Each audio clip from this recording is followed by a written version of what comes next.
Okay, my friends, get ready. This is going to be fun. We're going to be talking about feldspar today, and anises, and mica, and collagens, and common feldspar, quartz-rich, aluminum silicates. Don't get crazy. It's going to be a lot of fun because it's very simple, and 100% of feldspar, 100%, is aluminum silicates with other things attached to it. We're going to go deep, and I have an egg. I think it might be Caesar's egg. Although it looks a little big to be Caesar's. And you know about Caesar, my goose, and there's his feathers, and that's what they call feldspar on the surface. This is a DNA certified human lung, and that's what they call feldspar on the surface. This is a bone broken off here at the bottom, and this is what they call feldspar on the surface, and of course this is what they call feldspar on this egg. Now I have the microscope. We're going to be looking at it up here in the microscope. I got to turn the lights off. I'll do one at a time, but let's look at it close with this first. You see that fabric that's on there? You see that? It's the same as what's on Caesar. Identical. You know, they have a little bit of variation because he says his is feathers. That one there is an eggshell. This one here is a bone. That one is a lung. Now, what are the differences? Well, a lung has to really be gooey because it does this every day, all day long. Now, a bone is just encapsulated in this fabric, which is fascia, basically. Now, an eggshell, well, you know what an eggshell is. Feathers are also made of. It's all collagen. Collagen is the factor that attaches to the aluminum silicate, seals the deal in hot, salty waters. And then, if it's in the right conditions, you will end up with perfectly preserved body parts, which is what I have, and all of mine are. I mean, 100% perfectly preserved. I mean, I even have meat here. Literally a piece of meat. Of course, it's a stone. But it's, when these came out of the ground, you could have thrown it on a grill and somebody would try to take a bite out of it. I'm telling you, this stuff, in this here, you might even want to try to have somebody transplant that. These are gushing with blood. There's so much detail in these, it's unbelievable. So now, I discovered that there is gigantic creatures on the earth. And because I can see mica and silicates and kaolin, and this is all in common feldspar, is this kind of stuff. And it also contains a lot of kaolin clays. Now let's look a little deeper into this. Because first of all, look at this picture right here. Whoops. You see that? Nobody put these little breaks in there. Alright, these are sections. These are all broken apart inside themselves, fracture lines. And then there's a million, I mean literally millions of layers. Now they call this gneiss. Gneiss, banded gneiss, and then they also call it, it's outcrops of granite with mica in it. Now let's take a look at what kaolin clay is versus mica. Okay, I highly recommend watching this entire video. It's called Were Stradivari Violins Coated with Blood. That's why they had such excellent qualities. And I think I might understand how they did that. But anyway, they all start with mica powder. Alright, now I'm going to just play this. Listen. It really is. Alright, that is mica. Now, you say to me, whoa, look at all these little layers. Alright, I've shown you that all of the little layers of mica show up in these huge gneisses. Alright, so don't forget, this is about, you know, how Stradivari violins had such excellent resonance qualities. And that's a factor of the stiffness of the wood, its shape, and its molecular structure, how hard, how soft, and is it in that mellow zone, which it was.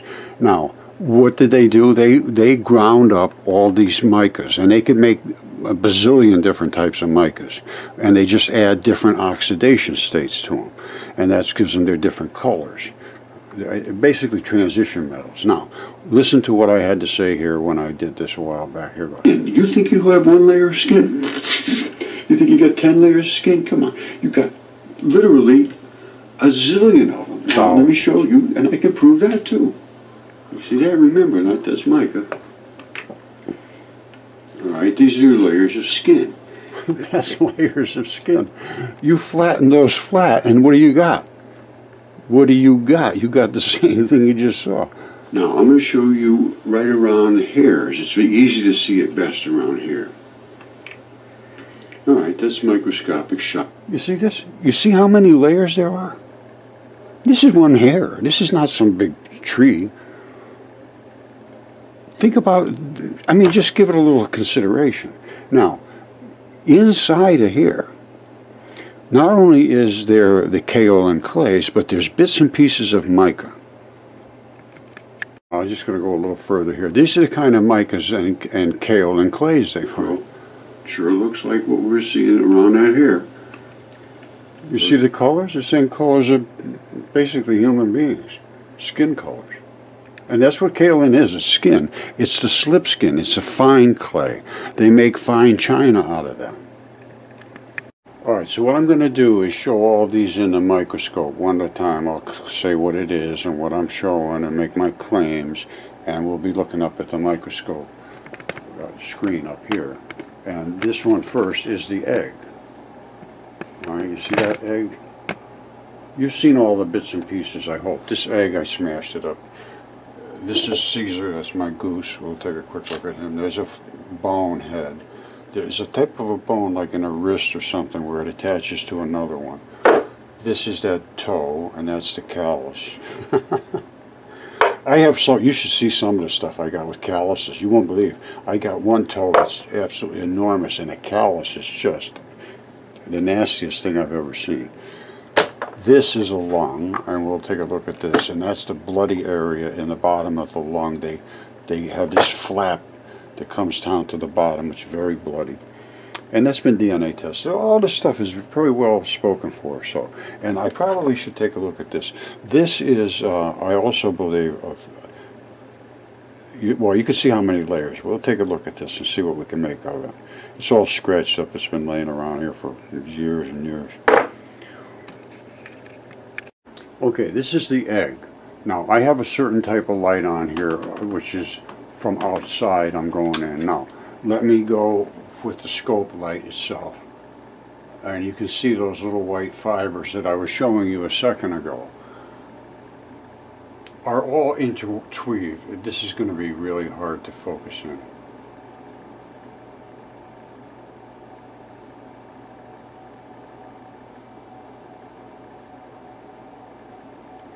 Well, that's pretty close. Now, that is the surface of the egg. That is collagen, keragens. It's a fabric that wraps the outside of literally everything. And then that is what petrifies in these flood conditions, these hot water flood conditions, like a boiled egg. And basically, it's very, very close. Now, if it was in extreme salty conditions, a boiled egg, you know, let's take a goose egg, extremely salty, boiled for a very long time, and then taken out and cleaned with, you know, fairly fresh water and left to dry out over, or actually would probably be sort of coated in mud after it dried out, well, as it was drying out, and then eventually eroded away to its present condition, which is an egg. Alright, this is that, I think it's a toe, and that right there is the mica. You see how it's cut and shaped this way and that way, and it's all over in here in different little bits and pieces.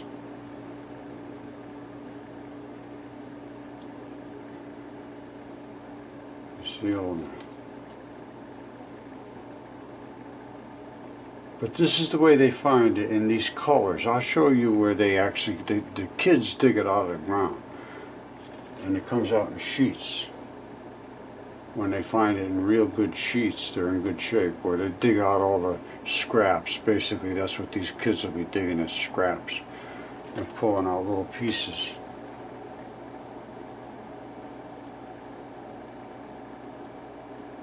This is all biology.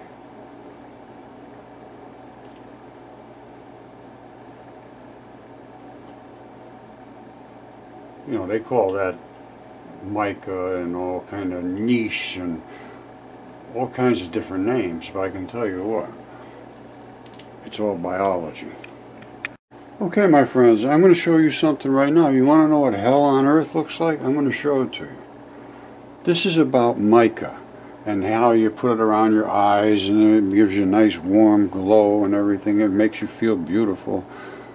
But one of the ingredients, mica, has a very dark side. But one of beauty's most popular ingredients has a dark side. Alright, you see what these are kids doing this mining. This is literally skin, kaolin clays, and dense with mica in certain regions, and this is one of those regions. Mines की खदानों में जब घुसते हैं तो वहाँ पे बहुत अंधेरा भी दिखाई देता है और हम लोग को बहुत डर भी लगता है कि हम लोग पता ना कि किधर से क्या गिर जाए। मैंने देखा बहुत सारे बच्चे को, एक बच्चा का भी माथा फटा था। When children are the hidden cost in our cosmetics, who's stepping in to help them out? पढ़ेंगे तब तो बनेंगे। And who's leaving them behind? You see where they're digging out of?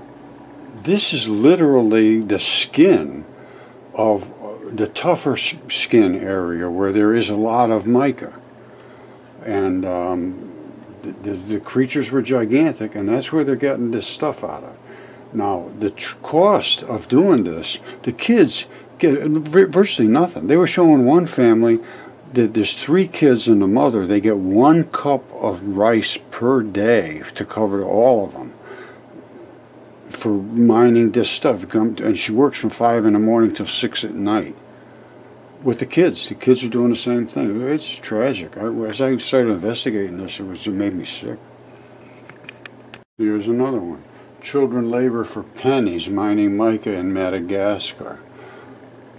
There's a lot to this.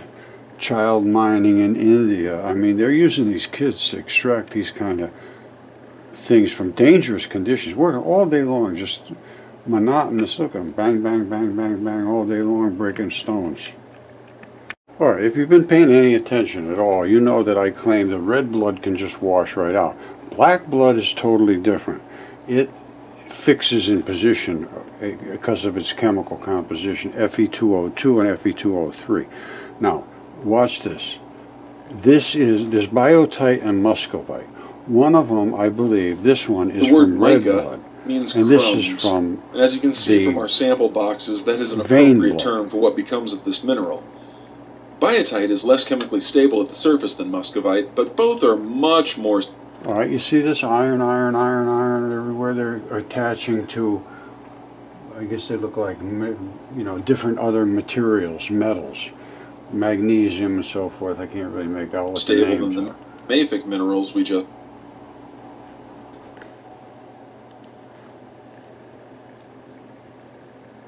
Looks like, you know, magnesium, I can't really, but they're all the different metals pretty much attached with iron. Iron is the key. Just encountered.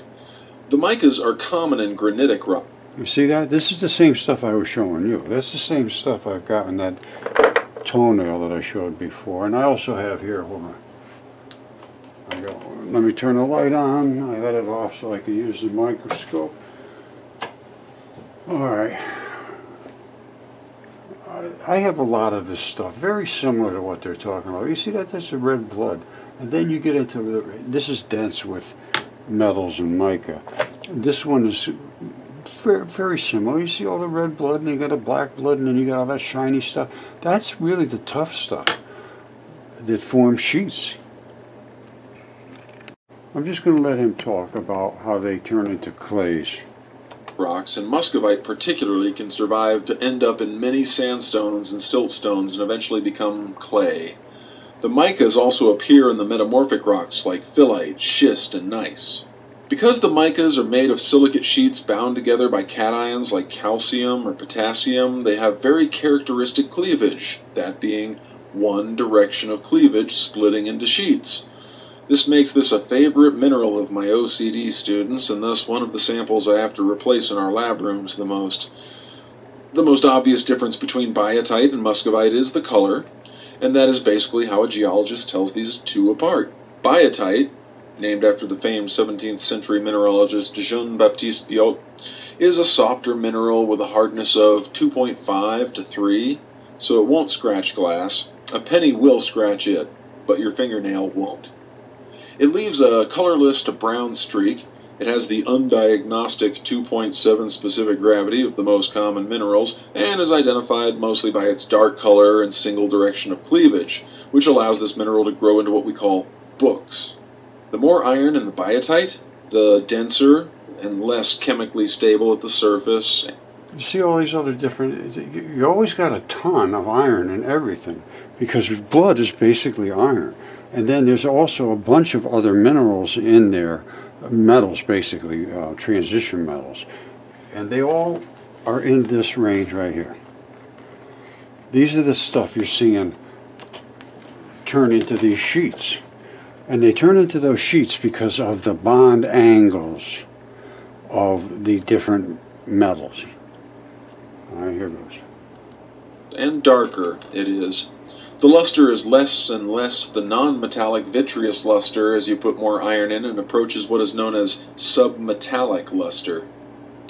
Because magnesium can swap out for iron in the structure, we get a series going from the more common iron-rich black biotite to magnesium-rich brown to golden-colored phlogopite.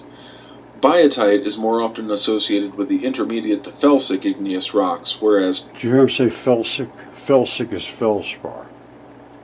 Rocks. When biotite is hydrothermally altered, Hold on, it turns to vermiculite. vermiculite, magnesium-rich brown to golden-colored phlogopite. Biotite is more often... All of these are blood colors. Orangish, brownish, you know. You can even see some red down in there if you look. And black, of course, is the vein blood. Now listen.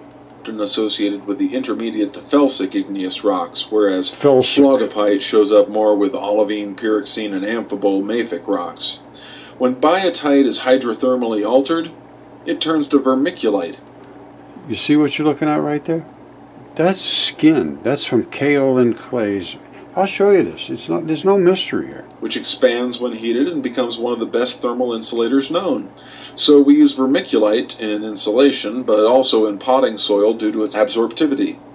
Although all the micas are great thermal insulators, the high iron content of biotite makes it a poor electrical insulator. Phlogopite is a preferred electrical and thermal insulator because it breaks down at the same rate as copper wiring and withstands very high temperatures, even higher than the other end member of the mica group, muscovite. Okay, my friends, I'm going to do a little experiment. This egg here is a mud fossil egg, and this is fascia. You know, it's an egg shell. Now I have another egg here, which is just a raw egg, which what I'm going to do is I got some blood meal, which would be part of the mix of the boiling dead bodies. I have some sand, and I have some Himalayan salt in a cup about this big around. And I'm going to put that in there, and I'm going to cook it. You know, I'm going to just heat it up several times, many times a day. And then let it just sit for, I don't know, a week or so, and see, will this surface resemble that surface? And I think it will, because already it has a very close look to it. Now, don't forget, these are the two eggs, and this is the egg shell on the big egg.